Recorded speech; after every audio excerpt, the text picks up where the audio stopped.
Bismillahirrahmanirrahim. Assalamu alaikum viewers. You are watching Voice of Canada Urdu.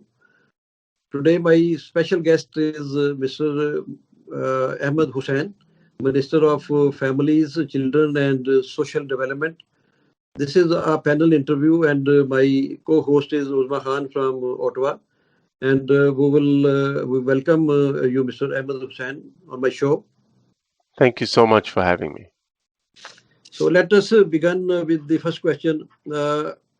Please tell us about your little bit early life in Somalia. You born and raised in Mogadishu, and then you moved to Canada, and your studies, your struggle for political career, and how you adjusted in the Liberal Party.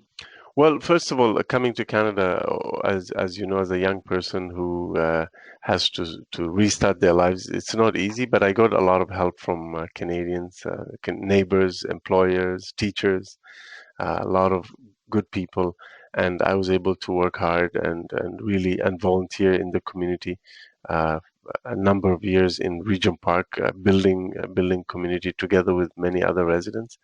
And then I got a job in working in Queen's Park in provincial politics for the previous Premier of Ontario, Dalton McGuinty. At the time, he was the leader of the opposition. And then after that, when we won the election in 2003, I was able to join him as an advisor and then stay there with him.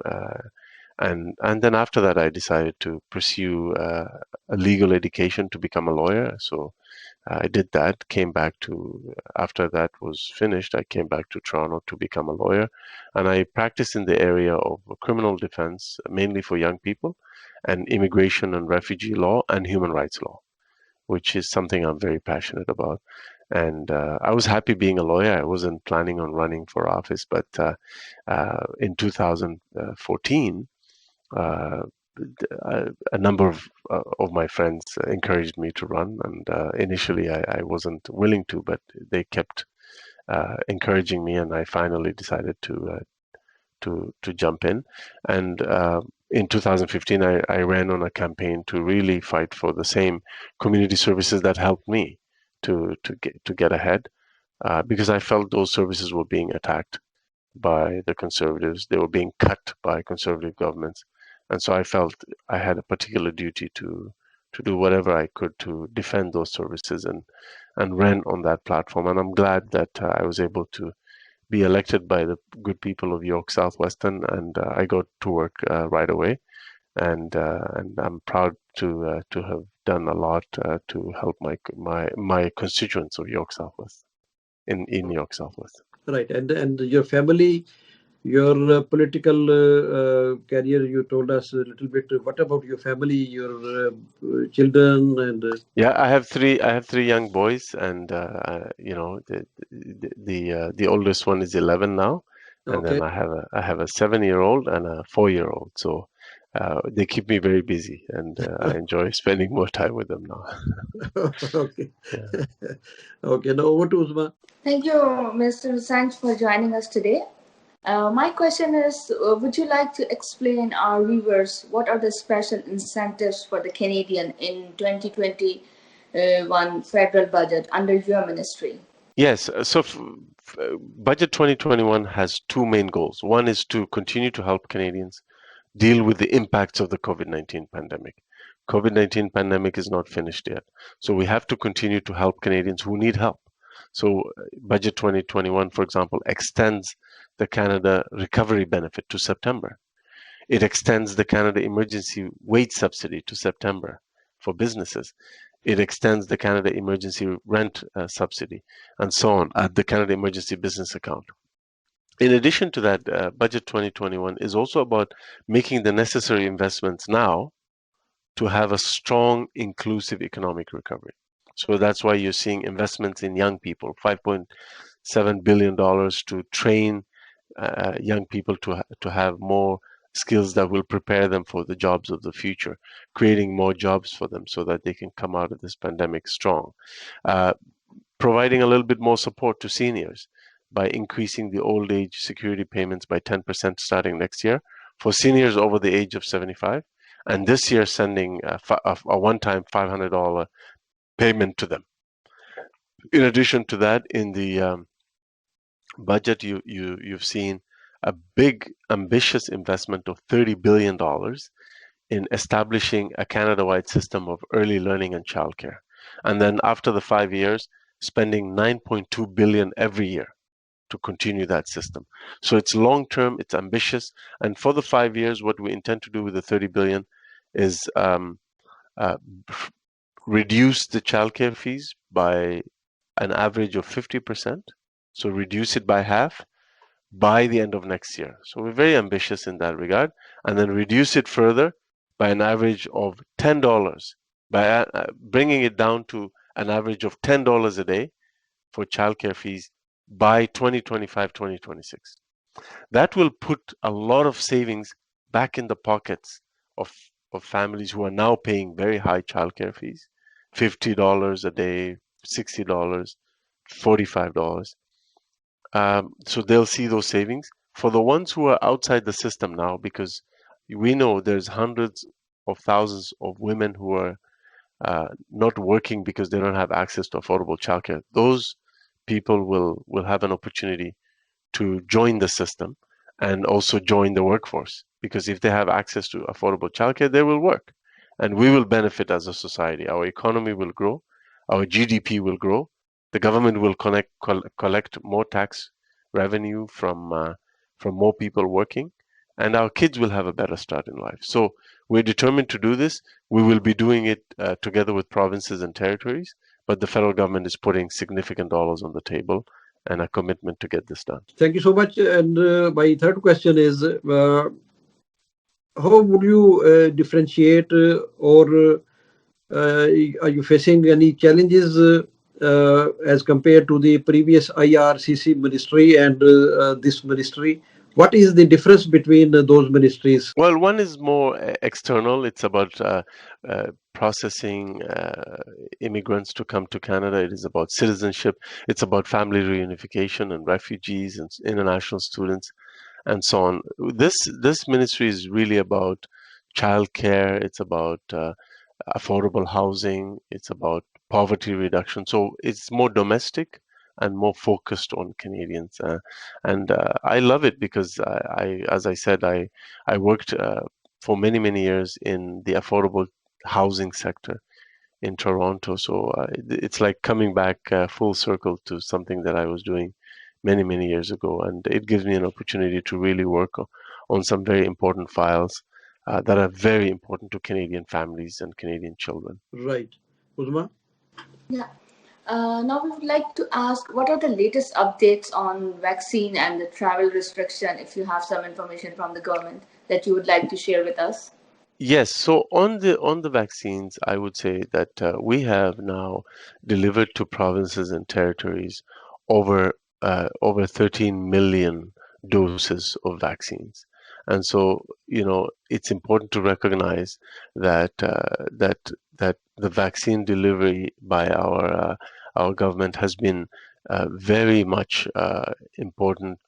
It has been very much brought forward by our government, and we're seeing that more and more doses are coming.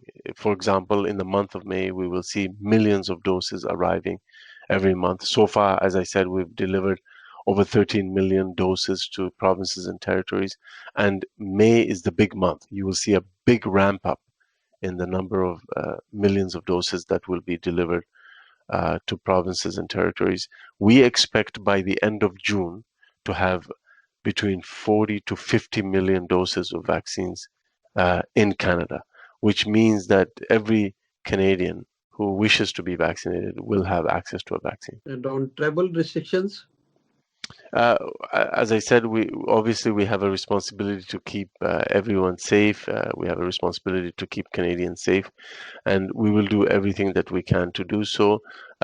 We are,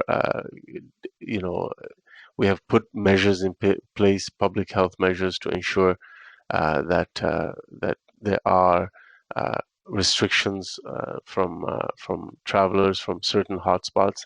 But at the end of the day, it's about keeping Canadians safe, making sure that we're supporting Canadians throughout this pandemic.